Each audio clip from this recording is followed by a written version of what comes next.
Ito ang balitang dapat malaman ng taong bayan na tila pilit tinatago at pilit ayaw umanong ipalabas ng mga bayarang media sa publiko. Nabili sila ng pera. Ito ang naging makahulugang pahayag ng isa sa 14 na binansagang Maleta Boys matapos na tila bawiin ang 4 na dating sundalo ang kanilang mga naunang salaysay patungkol sa umano'y pagde-deliver ng malalaking halaga ng pera sa ilang mga personalidad. Ang 4 na dating Marines ay kabilang sa grupong nagbigay ng mga pahayag kaugnay sa aligasyon ng umano'y paghahatid ng mga maleta na naglalaman ng pera. Subalit nitong mga nakaraang araw ay bigla namang binawi ng 4 na dating sundalo ang kanilang mga naunang pahayag na nagdulot ng mga tanong patungkol sa dahilan ng kanilang pagrekan. Dahil dito umigting ang tanong mula sa isa sa 14 na Maleta Boys, nabili sila ng pera. Samantala nananatili naman ang 14 na dating Marines sa kanilang sinumpaang salaysay na nangakong lalaban hanggang dulo kahit pa naaresto ang 10 sa kanilang kasamahan. At para sa buong detalye pa ng balita, narito't panoorin natin ang full video. Pag-usapan natin ngayon ang ating Brave 18 Marines. Medyo may bad news po na pag-usapan natin. Sandali May post ang GMA News. Sabi dito, exclusive. Binawi ng ilan sa mga nagpakilalang dating bodyguard ni Zaldico ang nauna nilang pahayag na naghatid sila umano ng mali-malitang pera kina Pangulong Bongbong Marcos, dating House Speaker Martin Romualdez at iba pa. Mababasa rito ang mga affidavit na nagsasaad sa kanilang pagbawi. Patuloy na kumukuha ang GMA News ng reaksyon mula sa Ombudsman at kay Attorney Levi Baligod na naunang nagpakilala sa grupo ng mga sundalo. So, nakapost dito ang mga affidavits. I don't know kung ilan sila. Hindi ko alam Ilan ba dito? 1, 2. I'm not sure kung ilan sila na bumawi ng kanilang affidavit. 4. Ito. 4 Basahin ko yung 4 ex-bodyguard recant statements versus Marcos Romualdez. 4 of the men who identified themselves as former bodyguards have signed affidavits recanting binabawi their allegations in previous sworn statements against President Marcos Jr., former Speaker, later Representative Romualdez, and other personalities.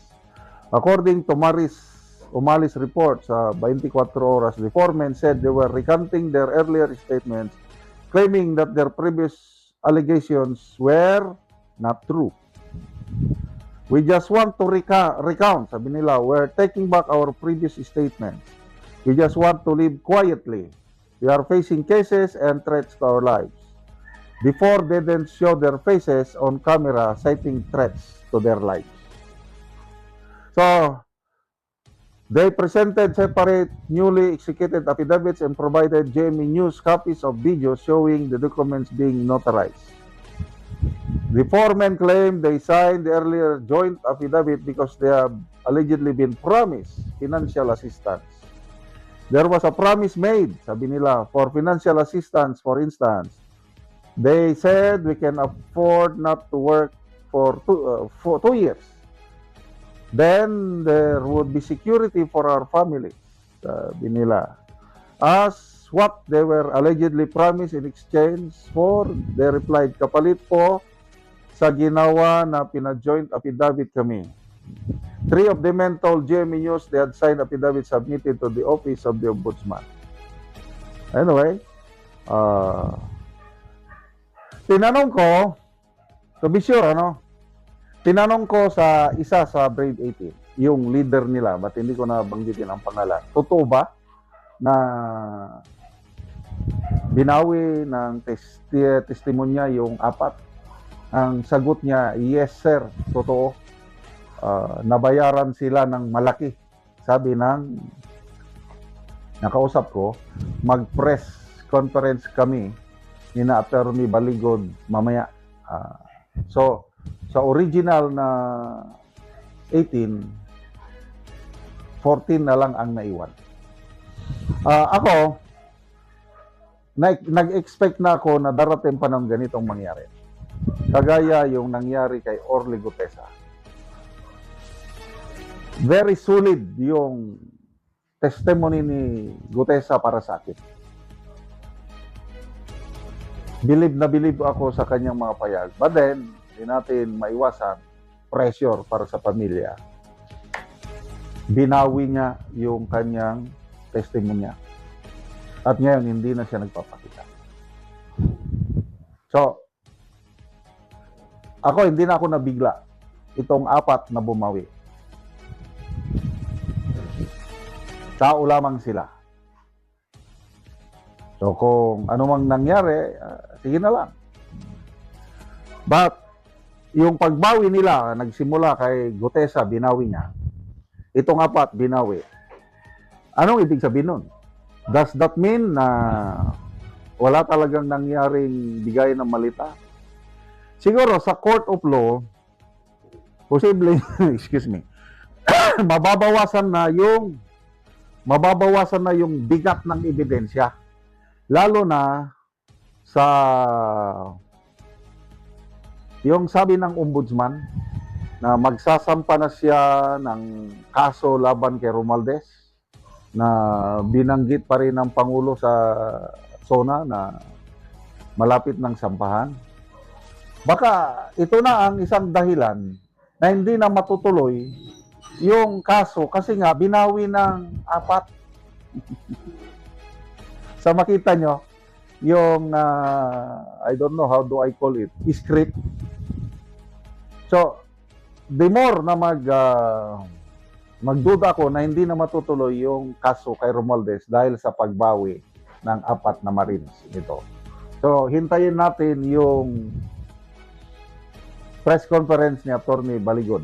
Bigyan natin ng reaction, opinion, itong video posted by GMA News. Interview ng mainstream media sa Brave 14, yung naiwan na lang kasi yung 4 bumaliktad na. Anong masasabi? Ito, sa dulo ng kanyang payag, sinabi niya na ito sila, as a whole, Brave 18, they were offered 20 to 25 million pesos each para bumaliktad at bawiin ang kanilang testimonya. At ang sabi, may mga ilan na rin daw kasamahan na nag-iisip na rin na sumama sa kanila. Ay, hindi po totoo po yung iba na magre-recount. Sila, decision nila yun, pero kami, puulog na rin para panindigan namin yung totoo yung sinasabi namin. Oo. Masasabi ko lang sa kasama ko, sana, naisipan yung mabuti yung sinasabi nyo. Oo. Ang masasabi ko, tapos lang natin na retired ka na Marines, pero anong ginawa mo? Oo. Nagpadala ka sa pira. Sana naisipan mo mabuti yung kasama mo. Naikaya mo sila tatlo na kayo ang nag-usap-usap ang bumaliktad kayo. Yun lang, ma'am. Kanino nyo sinasabi yan? Who is this addressed? Sino doon sa 4 na yun? Ang sinasabi Sila 4. Silang 4? Yes po. Oo. So hindi totoo na meron gusto kang Hindi sumunod? po. Sila lang po yung nag-decision na. Yung sinasabi niya na may financial assistance na binigay sa inyo, in-offer sa inyo, hindi totoo yun? Hindi po. Wala po. Pero ngayon, may in-offer sa inyo, ano yung sinasabi mo? Mayroon pong in-offer sa amin para sa kabila po. Para bumaliktad? Yes po. Magkano? Yun po, 20 to 25 million po. Per person? Yes po, ma'am. Oh, pero walang... I'm sorry, sir. So, ulitin natin ha. Alam nyo na nag-recount yung mga kasama nyo at ang sabi, may mga ilan na rin daw kasamahan na nag-iisip na rin na sumama sa kanila. Ay, hindi po totoo po yung iba na magre-recount. Sila, decision nila yun, pero kami, puulog na rin para panindigan namin yung totoo yung sinasabi namin. Oo. Masasabi ko lang sa kasama ko, sana, naisipan yung mabuti yung sinasabi mo. Oo. Ang masasabi ko, tapos lang natin na retired ka na Marines, pero anong ginawa mo? Oo. Nagpadala ka sa pira. Sana, naisipan mo mabuti yung kasama mo. Naikaya mo sila tatlo na kayo ang nag-usap-usap na bumaliktad kayo. Yun lang naman. Kanino nyo sinasabi yan? To whom is this addressed? Sino dun sa apat na yon ang sinasabi Sila niya? apat. Silang apat? Yes po. Oo. So hindi totoo na meron gusto pang Hindi sumunod? po. Sila lang po yung nag-decision na Yung sinasabi niya na may financial assistance na binigay sa inyo, in-offer sa inyo, hindi totoo yun? hindi po. Wala po. Pero ngayon, may in-offer sa inyo, ano yung sinasabi mo? Mayroon pong in-offer sa amin para sa kabila po. Para bumalikan. Yes po. Magkano?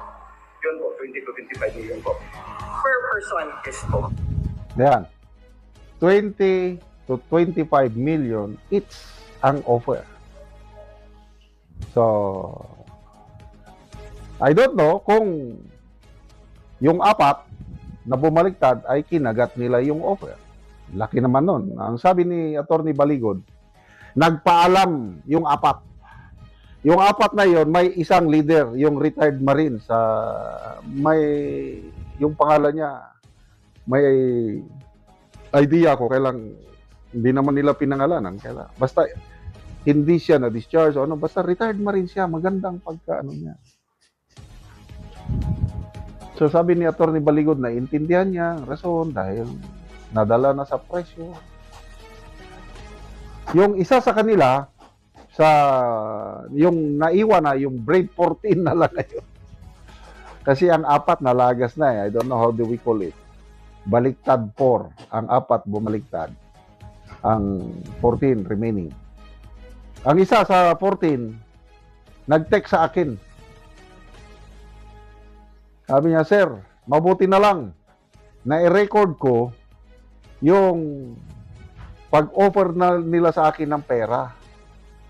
At hindi ko tinanggap, recorded ko yung offer. At magiging ebidensya ko ito. Hindi naman ako nagtanong, basta yun lang ang text sa akin. So, laking pera, no? At yun nga, sinasabi rin ni Ombudsman Boying Rimulya na ang kampo daw ni Romualdez, they're trying to take away our witnesses. So, connecting the dots, sinasabi ni Boying Rimulya na kagagawan ito kampo ni Romualdez. Sinasabi niya. Kasi kung magtagumpay, madagdagan, yung apat nagrikat na, baka madagdagan pa. Nako, ang makikinabang dito is si Martin Romualdez. Kasi ito lang Brave 18 Marines ang may malakas na ebidensya laban kay Romualdez. All others, wala na. So, tao lamang, sapagkat kami ay tao lamang. Di ba may ganyang kanta? Nakakapagtaka. Kalimutan ko yung lyrics. Magandang kanta yun, yung sapagkat kami ay tao lamang. So lahat po tayo is natutukso. That's human nature. Kaya believe ako kay Attorney Baligod, naiintindihan niya yung apat. But itong 14, galit. Galit sila sa apat. But kanya-kanyang ano talaga, may kanya-kanyang level ng yung tapang ba. So itong apat is hindi na nakayanan yung pressure, kaliwat kanan pa naman ang kaso. Tapos pamilya mai-involve. Tinanong ako by the way, shout out ko ang aking mga researcher, si Eudora at saka si Chris Torres. Tinanong nila ko anong reaction ko sa pagbaliktad ng apat. Sabi ko is nakakalungkot, but sabi ko expected ko na yan. Noong una pa silang lumabas sa early this year, sabi ko delikado.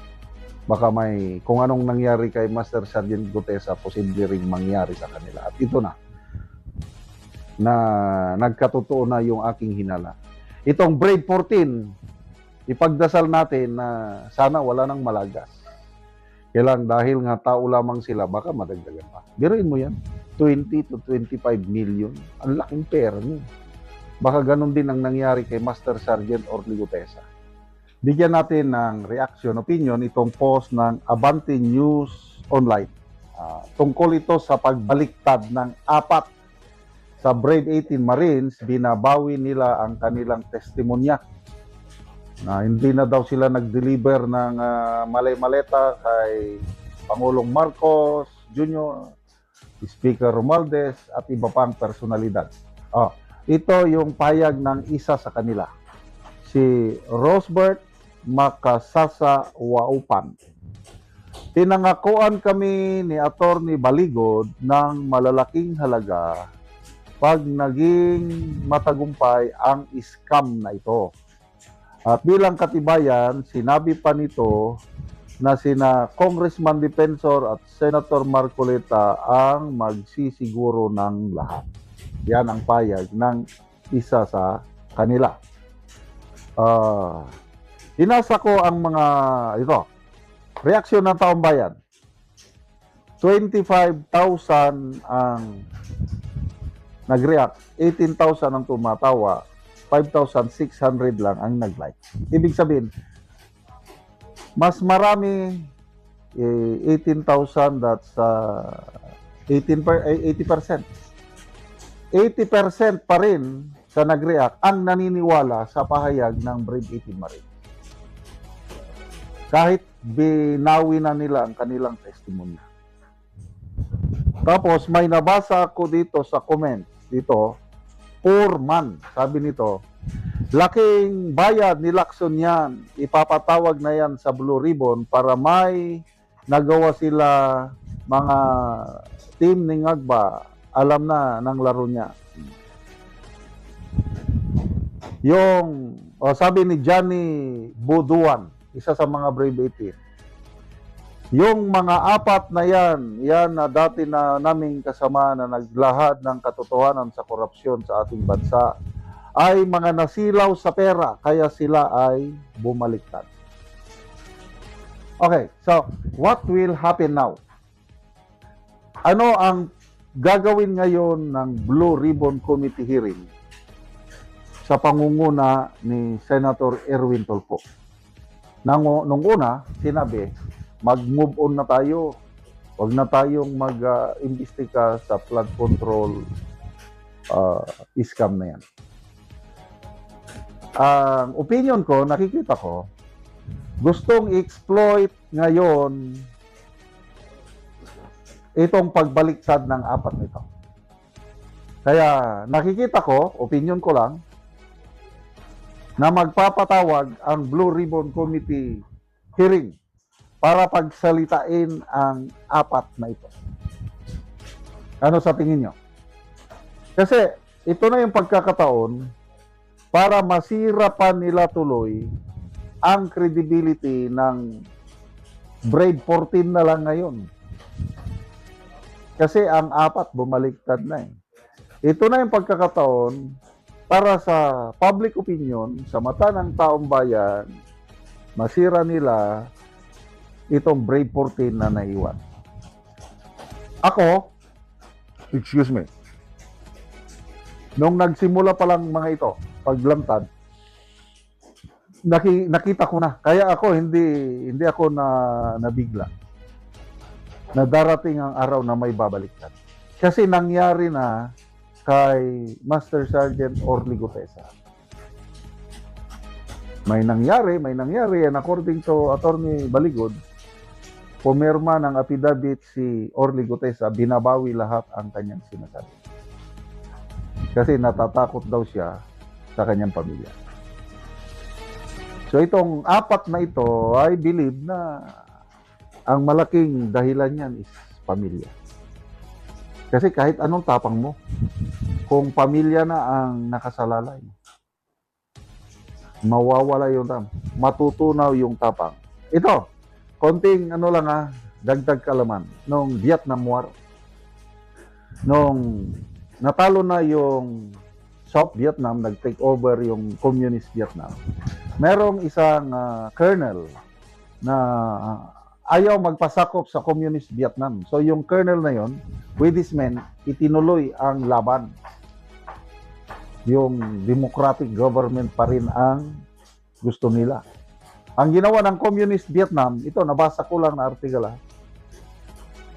Yung pamilya ng colonel na ito, Vietnamese colonel, kinuha, dinala doon sa bundok kung saan nagtatago yung South Vietnamese colonel. Tapos megaphone doon, kinausap. Ikaw colonel, ikaw bahala ka. Kung gusto mong lumaban, sige lang. Kailang maatim mo ba na itong pamilya mo is malalagay sa panganib? Pag hindi ka sumurrender, sa mismong harapan mo, I believe nakikita ka namin, papatayin namin ang iyong buong pamilya. Tapos pinagsalita ang wife, ang mga anak, nagsalita na, Daddy, please, surrender now. Maawa ka sa amin. To make the long story short, yung tapang ng South Vietnamese colonel nawala. Nag-surrender. Kasi ayaw niyang mapahamak ang kanyang pamilya. Ganyan po tayong mga Pinoy. Mapagmahal tayo sa pamilya. Grabe. So wag na po tayong magtaka. Sa mga susunod na araw o weeks, nandyan na. Magiging aktibo na ang Blue Ribbon Committee hearing ni Erwin Tulfo at magsasalita itong 4 na bumaliktad. At bahala na kayo. To me, kahit bumaliktad sila, opinion ko lang ito, naniniwala pa rin ako na totoo yung mga sinasabi nila. Kasi itong pagbaliktad na ito is, kung anong nangyari kay Master Sergeant Orly Gutesa, yan, nangyari na rin sa kanila. So it's a battle of public opinion kung kanino tayo maniniwala. Kaya naman anong masasabi mo sa balitang ito? Kung mayroon kang hinaing at komento ay mag-comment ka lamang sa ibaba ng videong ito. Maraming salamat!